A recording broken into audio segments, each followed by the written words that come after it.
So it's all to play for still. I think so. Do you want to bet against us?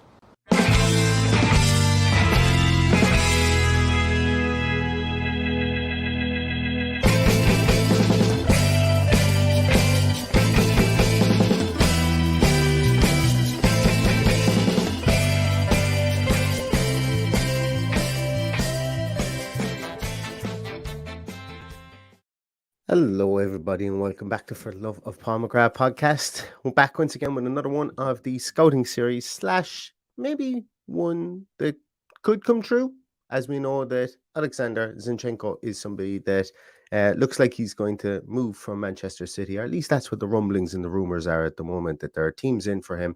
And today we're going to take a look as to why Aston Villa should be one of those teams and why we should be pushing to solve two areas within our team that I think we need the most help in at this moment in time.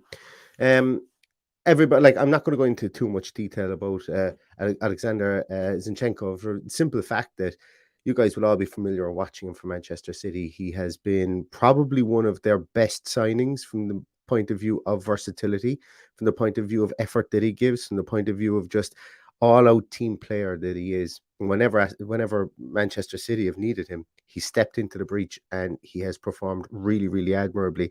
Also, looking at how he's performed on the international stage for Ukraine, he is almost, I would say, probably their talisman at the moment within the middle of midfield. He is an understated and how will I put it? He's not a fellow who's going to puff out his chest, but he's one of these guys that even within this Ukrainian team, that they look to for leadership, specifically at a difficult time within their nation's history at this moment in time. And he's been somebody who has played lights out for that Ukrainian national team for the best part of 3 years now, whether it be in an attacking midfielder position, whether it be in a defensive midfielder position, whether it be just in that flat midfield 3 position. And as we know, for Manchester City, he's not one to complain, and he does play at that left back position as well. And this is the argument that I'm laying out as to why I think Aston Villa should be going pretty much flat out, I think, to sign somebody like Oleksandr Zinchenko for the versatility that he gives us, and why it potentially could be something that we could see linked with Aston Villa over the coming days or weeks if Zinchenko is somebody that is going to leave. It's been mentioned a couple of times previously as well that Zinchenko is one of the guys on the Manchester City payroll that is underpaid for the amount of work that he gets and in comparison to his teammates. I don't know this to be true, but it has been mentioned previously in articles that, Manchester City winning the league and things like that, and Zinchenko was only on, well, when I say only on, but in comparable terms, he was on 21,000 a week in comparison to some of the other players that have been brought into the club and have been on massive fortunes. This could be one of the reasons why maybe Zinchenko wants to leave, or this could be one of the reasons why Zinchenko is making a play at talking like he wants to leave, maybe to re-up his contract, to stay at Manchester City. So I think there's going to be a lot to be written about Zinchenko over the course of the next coming days, weeks, months before the start of the season. And if he does leave, and if he is somebody that Manchester City need to utilise to recoup some funds back into the coffers, I think Aston Villa should be all over this. He has recently been linked with the regular people. I think they get linked with players when Aston Villa are in the mix, Everton, West Ham, and so on and so forth. And the murmurings are that he is ready to probably to fulfill his own personal ambitions, I suppose, of becoming a first team regular within a football club. And that would mean leaving Manchester City considerably, I suppose, really, when you think about it, that the club have been playing, or have been rumoured to be in the market for Cucurella from Brighton, and that would obviously lessen the amount of chances potentially that Zinchenko will get to play in that full-back position. And is he going to break into that midfield position for Manchester City? I don't know. But if I was to put my money where my mouth is at the moment, I think Zinchenko won't be a Manchester City player at the end of the season. And I think if I was part of the Manchester City Brain Trust, I would be trying to keep Zinchenko for his versatility and just for the all-around great teammate that he seems to be, and that understated leader that can maybe try and transcend some of the more outward and how would I say, extrovert names, faces, and egos that would be within that team. That you need somebody like Zinchenko to be able to come in and to be that kind of person that that the manager can rely on day in, day out, week in, week out, minute in, minute out, whenever he's called upon. And I think he'll be somebody that will come in and fit into this Aston Villa team really well from that personal, intangible point of view, I think.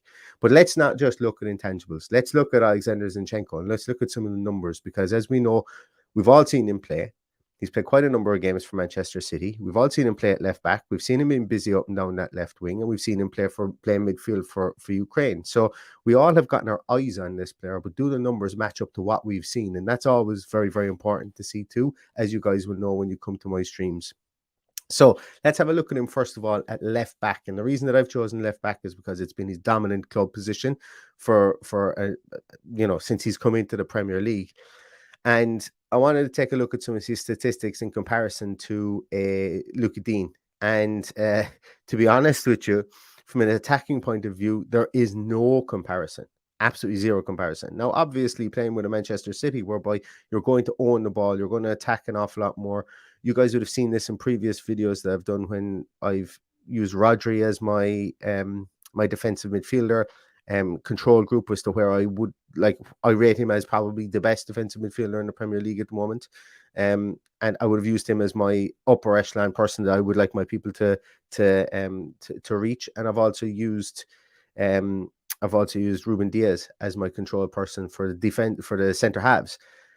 When we look at Oleksandr Zinchenko, we can see, and when we looked at those guys previously, we can see their passing statistics were like absolutely dwarfing anything that Aston Villa could put out, because they own the ball and they were able to, control possession. They're playing that Pep Guardiola style. And Oleksandr Zinchenko is no different when you put him into that situation here. And as a left back, his attacking impetus is just absolutely brilliant. Like you can see it there, shot creating actions just right up there. Like it's not even comparable. 96%, 3.43 shot creating actions per game. His progressive pass distance right up there in the top 10% of all left backs in Europe.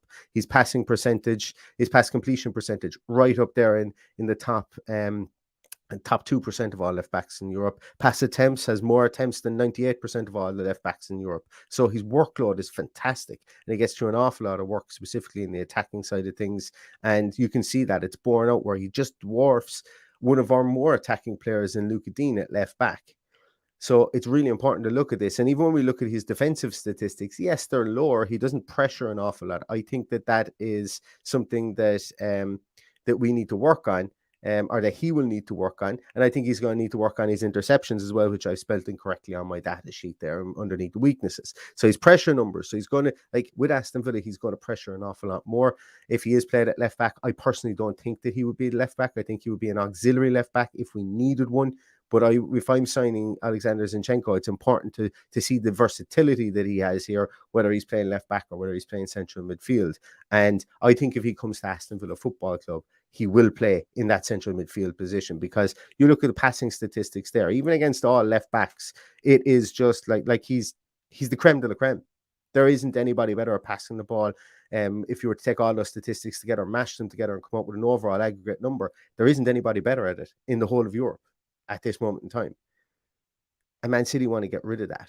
And for me, I don't understand. It's not joined up thinking for me, because you've got somebody like Zinchenko. You should be looking after somebody like Zinchenko, even at 26 years of age, won't be 27 until December, instead of bringing in a Cucurella, who I'm not 100% sure if he's all he's cracked up to be based on Brighton. I think he can be a bit headless at times.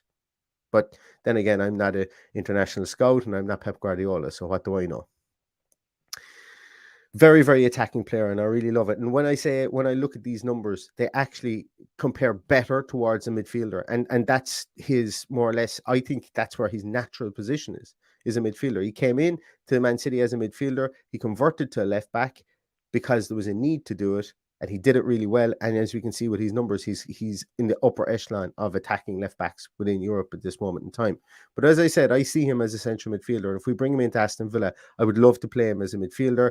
One downside I would have with regards to the midfield side of things is he doesn't bring that heft and that height that we would like to bring in midfield. But his numbers, the passing numbers and the metronomic nature of how he passes and the amount of workload that he can get through is right up there for me. He's not a defensive midfielder.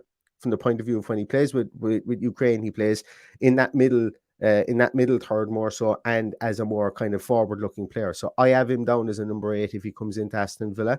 I know he does play left back, but don't confuse it just because he plays left back that he would slot in as maybe a number 6. No. For me, it's a number 8, and his skill set is that number 8 position. Specifically, obviously, on the left-hand side because he is a left-sided player. And let's take a look at him once again with regards to the other players that we have within our team. When we look at this bullseye graph that we have on the right hand side here, and we can see that once again he's just far outweighing them in pass percentage, progressive passes, shot creating actions, pass attempts. He's up there with successful dribbles. Yes, he does drop off very much so with regards to possession, with pressure rates, should I say, and pressure success rates. And his interceptions actually come in for a midfielder. They come in pretty comparable with John McGinn. They come in better than Jacob Ramsey, and they come in less than Douglas Luiz. And Douglas Luiz would have been playing as a 6 in that in the formation last season, lest we forget. So we would expect him to have more interceptions. So for me, I think that there is a lot of merit in a lot of what Oleksandr Zinchenko can bring to the team. I think that if we do sign him, he would be a central midfielder, and I would love to have him in there. Obviously, his versatility of playing left back is something that I would love to see too. But for me, I think that Aston Villa should be really signing out Oleksandr Zinchenko. They should be making a play for him, and I think that he covers those two positions, and it would allow us to bring in a backup left back without spending an awful lot of money.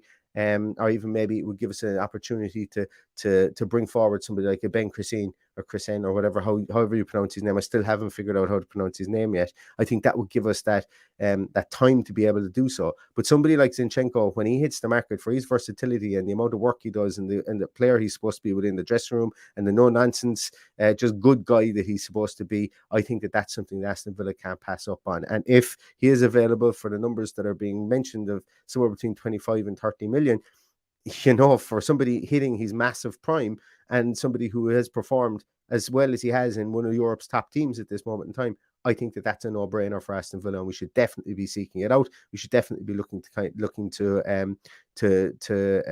at least sound out Manchester City to see what the likelihood is of Zinchenko coming to join Aston Villa. And I think that we have a program, and I think that we have a project that we can sell to somebody like Zinchenko because of some of the big names that we've brought in already this summer. I don't know if Villa want to spend that amount of money on somebody like Oleksandr Zinchenko, but for me, since he's come available, I think that should move some of the plans within Bodymore Heath towards at least trying to make a play for Zinchenko, because for my money and the money that would be spent on him, if we were to go to the continent and try and sign somebody, or even if we were to go in and try and sign 2 number 8s for 10 or 12 million to maybe reclamation projects or retrade projects from the Premier League, I don't think that we would get as much bang for our buck as we would for somebody like Oleksandr Zinchenko. So for me, I'm putting my colours to the mast, and I'm saying if the opportunity for Aston Villa to sign Zinchenko is there, it's definite yes for me.